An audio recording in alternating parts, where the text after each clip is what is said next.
It was one of the greatest strategic blunders in military history. A complete disaster. At least, that's how it's remembered today.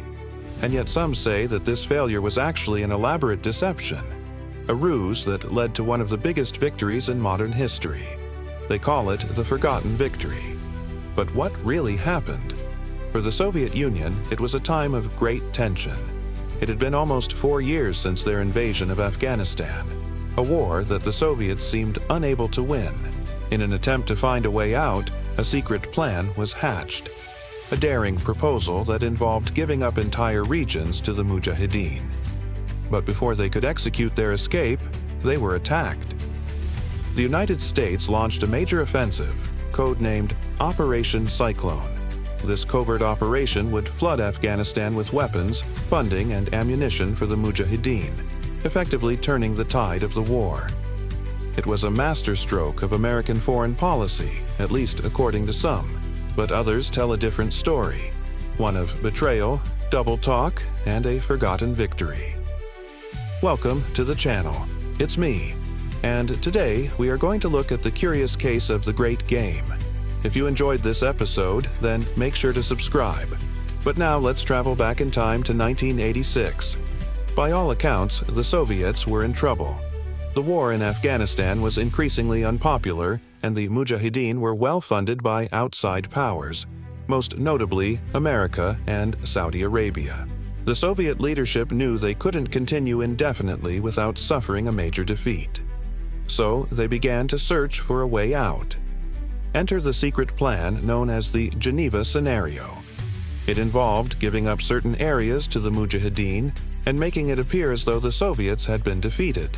Now, you might be asking yourself, why would they do this? Why give up territory to an enemy? And more importantly, why do it in a way that made it look like a defeat? Well, the answer is simple. It was all about appearances. The Soviets needed a way out of Afghanistan, but they didn't want to look weak. Giving up certain areas to the Mujahideen was a way to save face. It made it seem as if the Soviets had chosen to leave on their own terms rather than being forced out by a superior enemy. But there was another major benefit to this strategy. By making it look like the Mujahideen had won, the Soviets could avoid a major political backlash at home. The war in Afghanistan had been incredibly unpopular, and the last thing the Soviet leadership wanted was to admit defeat. In doing so, they would have opened themselves up to criticism and potentially destabilized the entire Soviet Union. The plan was simple. The Soviets would withdraw from certain areas, allowing the Mujahideen to take over. In exchange, the Mujahideen would allow Soviet troops to withdraw without any major incidents. It was a risky plan, but it just might work. And so the Soviets began to put their plan into action. They withdrew from certain areas, allowing the Mujahideen to take over. At first, everything seemed to be going according to plan. The Mujahideen were in control, and the Soviets were able to withdraw without any major incidents. But soon, the Soviets began to have second thoughts. They realized that by giving up these areas, they were not only saving face, but also giving away valuable territory. The plan had worked too well. Then came the Americans. The U.S. intelligence community had been watching the Soviets closely, and they had seen the plan unfold before them. The Americans knew that the Soviets were planning to withdraw from Afghanistan, but they didn't want to let them get away with it. They felt that the Soviets had to pay for their actions, that they had to be punished. And so the Americans began to plan their own operation. It was code-named Operation Cyclone. The plan was simple. The Americans would flood Afghanistan with weapons, funding, and ammunition for the Mujahideen. With the extra help, the Mujahideen would be able to push the Soviets out of Afghanistan once and for all. But this wasn't the only reason behind the operation. There was more to it than met the eye. The Americans were also trying to send a message to the Soviet Union. A message that said, "We won't let you get away with this. We will make you pay." The operation was a success. The Mujahideen were able to push the Soviets out of Afghanistan, and the Soviet Union was sent a clear message. The Americans had won. Or had they? Had. According to some, it was all a ruse, a deliberate deception planned by the Soviet leadership from the very beginning. They say that the Soviets never intended to fight the Americans in Afghanistan. They knew that the Americans would come to their rescue, and they were prepared for it. The Soviets had planned to withdraw from Afghanistan, and they knew that the Americans would try to stop them. So they played along, allowing the Americans to exhaust themselves and waste valuable resources. They say that the Soviets baited the Americans, leading them to believe that they were winning, when in reality, the Soviets were in control. The Americans fell for it, hook, line, and sinker. They poured billions of dollars into Operation Cyclone, arming and funding the Mujahideen.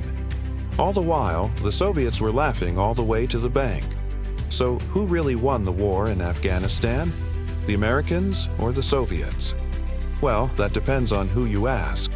The Americans will tell you that they won because they forced the Soviets to withdraw. But the Soviets will tell you that they won because they were able to get out of Afghanistan without suffering a major defeat. Who's right? Well, that's for you to decide. What we do know is that both sides have a point. The Americans did force the Soviets to withdraw, but the Soviets also saved face and avoided a major political backlash at home. In the end, the war in Afghanistan was a stalemate. Neither side was able to achieve a decisive victory. But that doesn't mean that there weren't any winners. There was a third side to the war in Afghanistan, the Afghan people. The war had been incredibly costly in terms of life and infrastructure, but it had also created a new sense of national identity. The Afghans had fought bravely against both the Soviets and the Mujahideen, and they had emerged stronger than ever before. The forgotten victory is a curious case indeed. On the one hand, the Soviets were able to get out of Afghanistan without suffering a major defeat. But on the other hand, the Americans were able to cause the Soviets to withdraw. Ultimately, the truth probably lies somewhere in the middle. The Soviets did plan to withdraw from Afghanistan, but the Americans did play a role in forcing them out. The Afghan people were the real victors, emerging from the conflict with a new sense of national identity. Whether or not the Soviets planned the forgotten victory doesn't really matter in the end. What matters is that they were able to get out of Afghanistan without suffering a major defeat. That was a victory in itself. The war in Afghanistan was a costly one for the Soviet Union. They lost thousands of soldiers and billions of rubles. But they were able to get out of the country without admitting defeat. That was a major accomplishment in itself. The Soviets had managed to save face, and that was something that was very important to them. The Soviet Union was a superpower, and superpowers don't like to admit defeat. The Americans may have forced the Soviets to withdraw, but the Soviets were still able to save face. That was a victory for them. It was a forgotten victory, but a victory nonetheless. The war in Afghanistan was a stalemate. Neither side was able to achieve a decisive victory. But the Soviets were still able to get out of Afghanistan without suffering a major defeat. That was a victory. Now it's time to hear from you. What do you think really happened? Was the forgotten victory a planned event, or was it a lucky coincidence? Let me know in the comments below, and if you enjoyed this episode, then make sure to subscribe for more content. Thanks for watching. See you next time.